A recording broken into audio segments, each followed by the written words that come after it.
Şimdi şahısları adına lehte olmak üzere Mersin Milletvekili Sayın Faruk Dinç. Bismillahirrahmanirrahim. Sayın Başkan, kıymetli milletvekilleri ve aziz milletimiz, sizleri selamların en güzeliyle selamlıyorum. Türkiye'de gençlerin sorunlarını konuşacağız.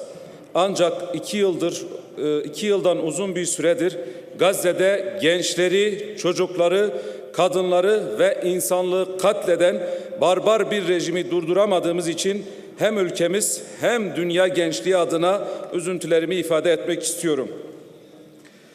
Şimdi yurt bakanlık bütçesiyle ilgili tabii konuşacağız.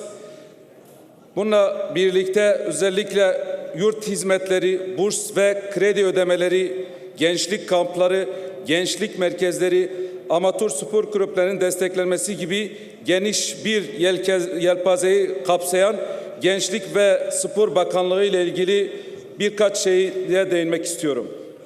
Bununla birlikte gençliğin artan ve çeşitlenen ihtiyaçları göz önüne alındığında mevcut bütçenin bazı alanlarda yetersiz kaldığı görülmektedir.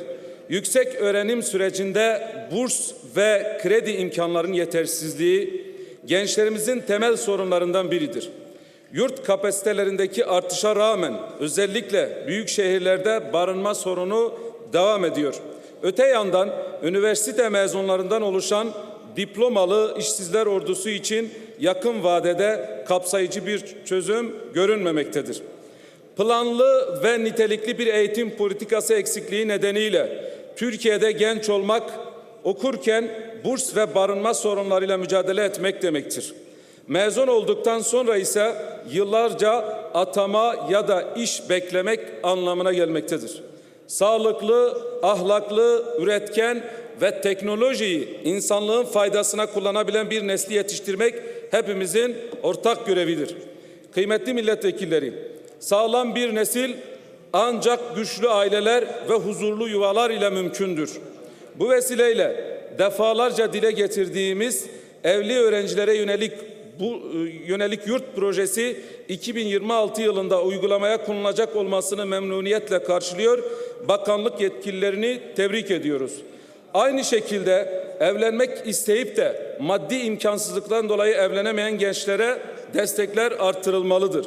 Evlenip de tüp bebek tedavisi dışında çocuk sahibi olmayan çiftlere de 3 çocuğa kadar bu tedavinin tamamen ücretsiz olmalıdır. Değerli milletvekilleri, yüz binlerce öğrencimiz kapsamlı bir af bekliyor. Siyaset kurumu olarak bu beklentiye çözüm üretmek zorundayız. Yüz kızartıcı suçlar hariç olmak üzere okulla ilişiği kesilmiş tüm öğrencilere yönelik bir af düzenlemesi şarttır. Gelin hep birlikte bu gençlerimizle üniversiteleri arasında engeli kaldıralım. Bir müjde ile kapsamlı af çıkaralım. Büyük bir umutla bu affı bekleyen gençlerimizin yüzünü güldürelim. Kıymetli milletvekilleri, gençlerimizin en büyük sorunlarından biri de işsizliktir.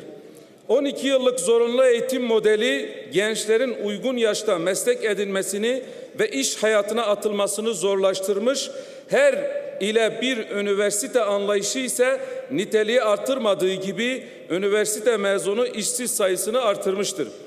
TEDMEM'in 33 ülkeyi kapsayan 2024 eğitim değerlendirme raporuna göre Türkiye üniversite mezunu işsizlik oranının genel işsizlik oranını geçtiği tek ülkedir.